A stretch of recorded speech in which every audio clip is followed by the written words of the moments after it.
Hi guys, so welcome to another game, and this time I'm expecting we are going to play black pieces. I mean, it's about a time. We need to play some Count Sicilian as black in our series, because we have only 3 games and the Philidor is leading 4-3. And we are getting another white game.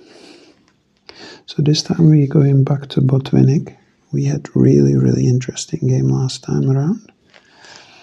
And that game was in Vienna type of position against Sicilian. I hope you enjoyed that game. We're going to play g3 and I'm going to switch the board around again. Black's going with a d5.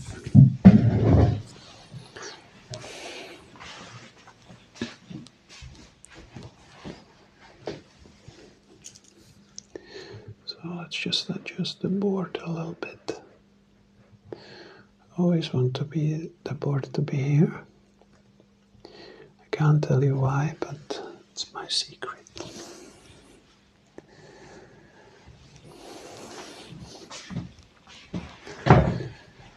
Right, so one thing is clear, we are not going to get the typical Botvinnik structure. It's going to be more of a Queen's Gambit, perhaps. One thing I know for sure, we don't want to be capturing on d5 ourselves. We want to try and keep it positively positive. Sometimes we can play actually move like b3. But we are not going to go for double fianchetto. We are just going to do our third move as we normally do. If black takes on c4, we can always try and recapture the pawn with move like queen a4 check. And today we are playing against a player that's 1300 rated. And we actually have the very same rating. We are 1311 against 1311. Their name is F. Guggles, Guggles.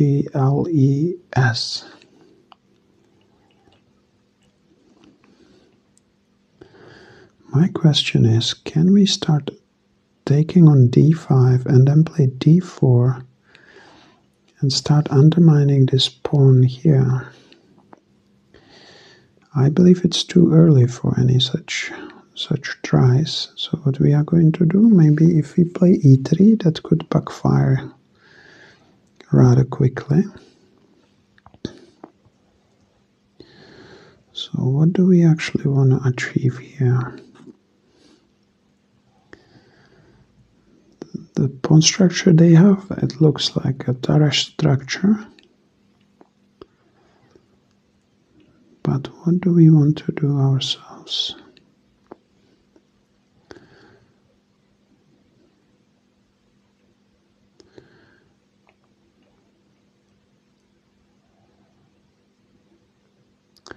I think this is the position where we're actually going to play d3. The idea is not to recapture with the pawn onto c4, but the idea is to develop our bishop to f4. And right now we have a chance to win a pair of bishops. And we will try and go after pair of bishops with the move knight to b5. Normally I would be against pushing the same piece twice in the opening. However, as soon as you can win the good bishop for the knight, it's sometimes worth to lose a tempi or two. What I have actually missed that when he played bishop d6, we had already capture, knight takes d5, knight takes d5, bishop d5. This bishop d6 move was supposed to lose him a pawn. However, that happens if you don't spend too much time for your moves. Queen d6. And now, with a pair of bishops, I would not be afraid to go into an endgame as well. So black might actually take on the c4 and trade the endgame. But as I have said, I am not afraid of such a deal.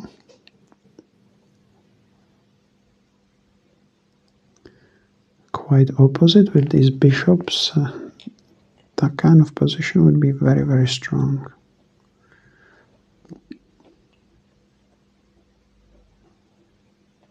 So I'm just going to develop and see what black's plan is. So this is definitely not typical Botvinnik. This is more like some English type of structure. And black is going for the endgame. We cannot now win the pawn on c4. Well, can we not? There are moves that we can actually make to sacrifice this pawn. And these are moves that look actually quite interesting for us.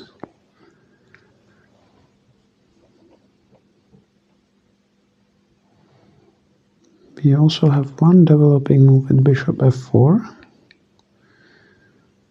That looks very, very inviting, and I think we should take it. If we have a time, if we're gaining a time by attacking the queen and developing the bishop on more active square, we should definitely do it.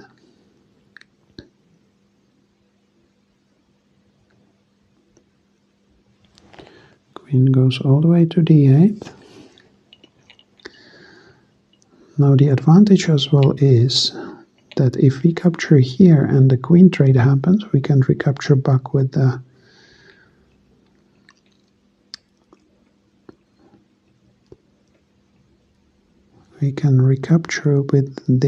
pawn, with the rook, sorry, with the rook. But I feel I want to keep the queens on board and start applying pressure on black's pieces. And I want to do like something really tricky here.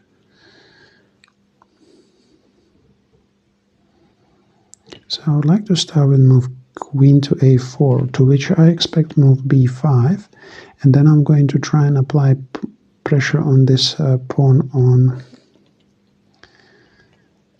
c5, to which they can play b4, and then queen a4 kind of doesn't work. I can give queen a4 check. If bishop d7, I have queen c2 attacking this pawn. If takes, then queen to c5, and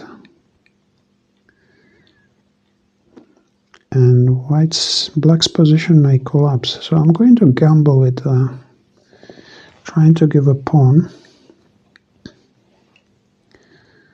for some crazy, crazy position.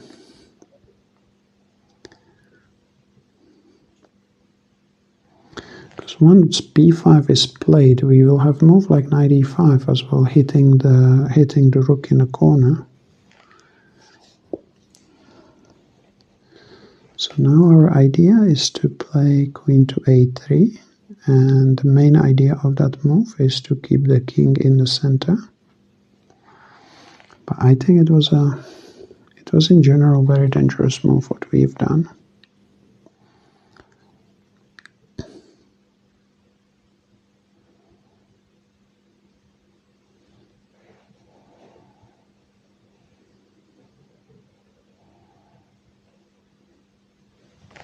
Pawn to b4. Black seems to have everything, but so far they are just pushing pawns forward, and this might be beneficial to us. So we are going to check again. Bishop d7 is expected. Now we are going to play queen to c2. So I expected this type of position to occur. You can kind of predict what's going to happen in this position.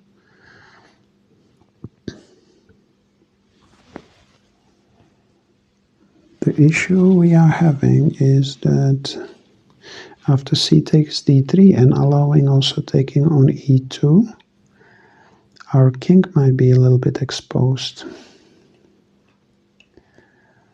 So what we needed to do is to actually allow ourselves to castle. But I want to go all the way with the queen to c5 if possible.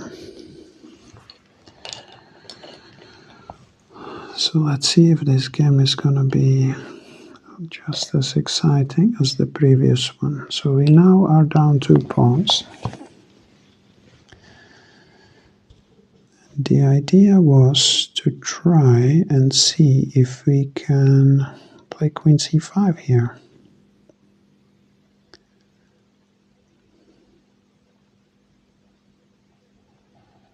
But d takes e2 looks very, very dangerous and risky for us.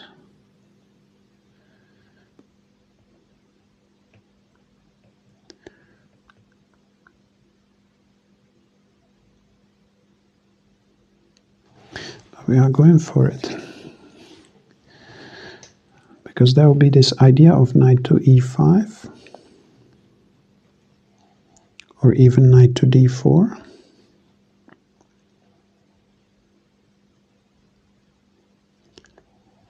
And then potentially black might be in big trouble. Because even though we have not finished the development, black is facing the same problem.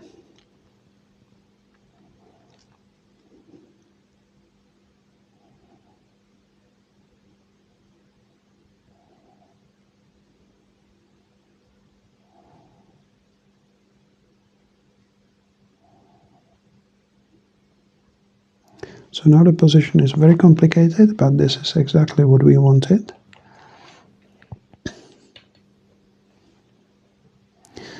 The pawns that moved forwards are weak. This diagonal is now very strong for our bishop.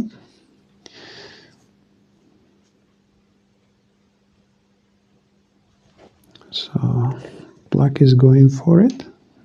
They have two pawns. 2 pawns for free, but now we are going to strike them with the knight d4. And now the problems may be starting for them, because it might be difficult to protect this rook in a corner, although they have moved like knight to d5 right now.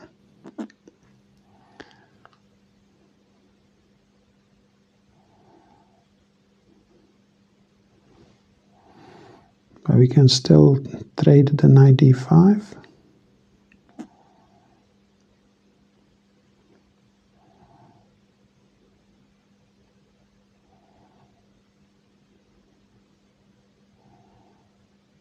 This could be very, very dangerous for black.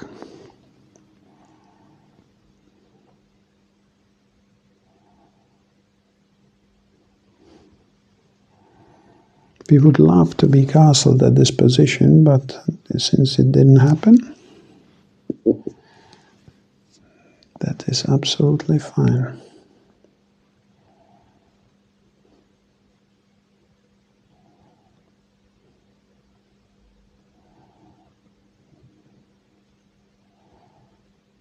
Knight e5 is a fine move.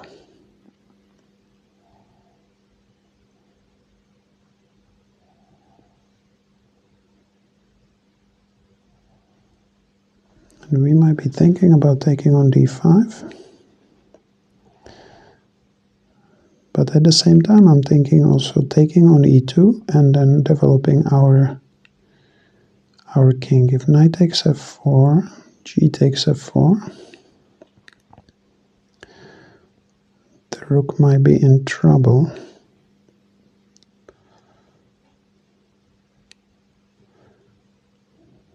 I don't want to necessarily allow knight takes f4, so first we will move our bishop forward.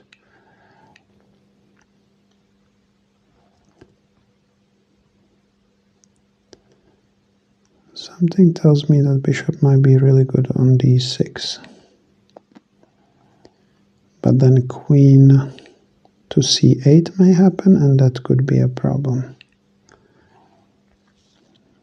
We can also win the pawn back by bishop d5, but then black could castle, and we don't want black to castle at all. So I believe we are going to go into complications after knight takes f4 and see what happens.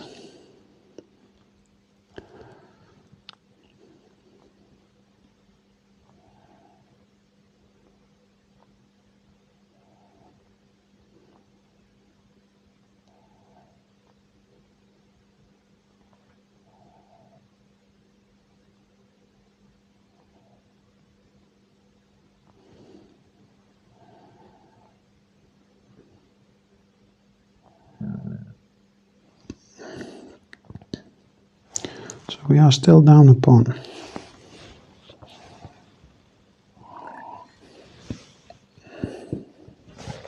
But the position is very, very unclear.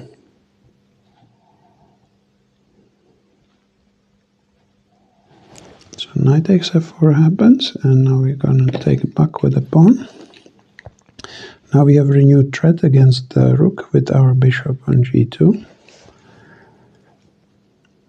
And unfortunately for black, the knight c6 might be a move to untangle, but after knight takes c6, they won't be able to pin us because we have knight d8 as well. And we should also be able to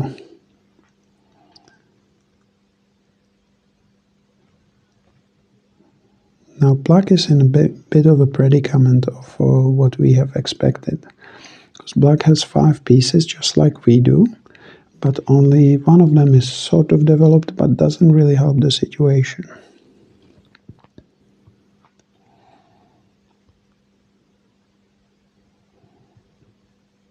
So our centralized queen, our knight here work well.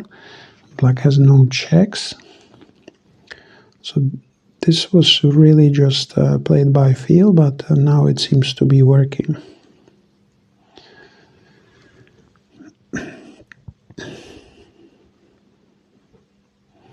So even though it wasn't Botvinnik that we played, I played it as much as possible in the spirit of the Botvinnik.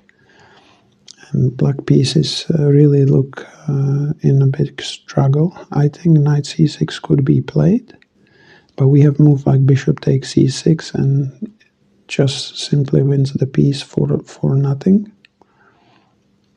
So we should be absolutely fine. This knight is a perfect defensive piece against any check on c2.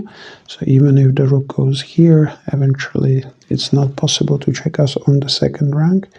And that gives us enough time to develop 1 or 2 rooks and get our king to relative safety. The only problem is that our king doesn't really have a relative safety, since you know, it's difficult to hide behind the pawns right now.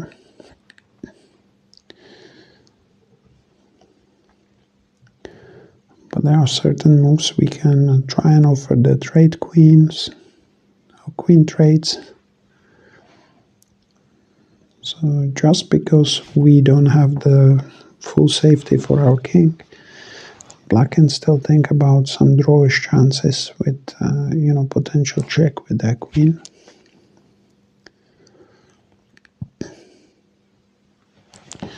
And it seems like they are really going for it. To move queen h4. But as I was saying, it's not likely gonna work. So now we have a chance to grab a full piece, And this queen is still keeping an eye on castling of that king, which also hinders this rook in the corner, and black has only a queen against our king, so... And even if they capture here, they still have no checks left. And check on g4 will be easily protected by our bishop, so I think it's time to take fruits of our labor. As there doesn't seem to be really any dangerous move that opponent can do.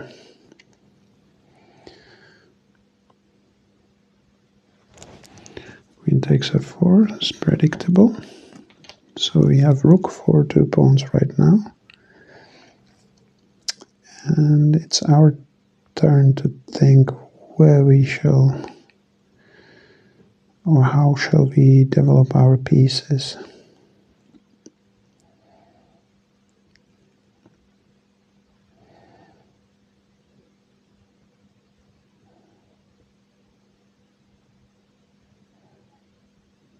So one of the simplest ideas might be to try and attack the knight.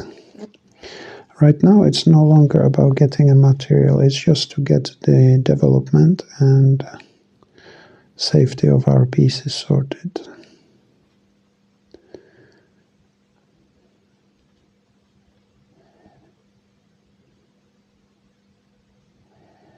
So the rook belongs to an open file, so we are going to go exactly by that mantra. Black doesn't have any useful checks. Queen g4 easily protected with bishop f3. Black can potentially play e5. And black is making a decisive blunder.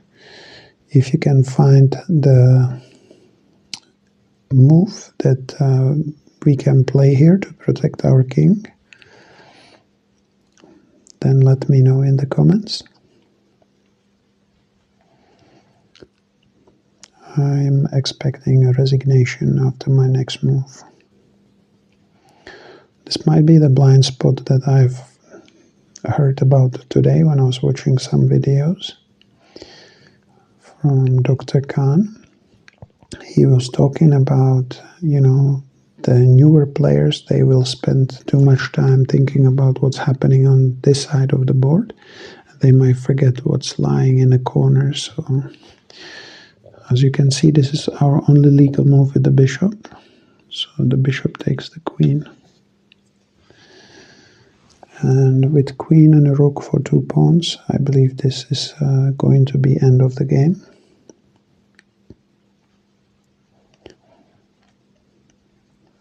And we won another one. So we have another Botvinnik's game that we have won, even though it wasn't a typical Botvinnik's game. How the game could have continued here? I believe e5 was the best try for black, but it's just as futile as anything else, because we can... Maybe we can counterattack the pawn on e5 with knight f3, but then black can try bishop g4.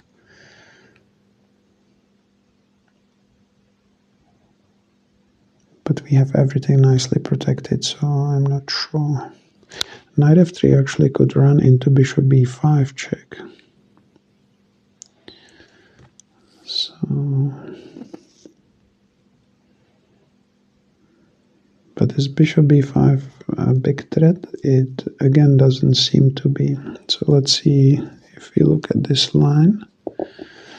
King can go down here, and quite surprisingly the king is very safe on d1. Black cannot castle, so it's still exposed in the center.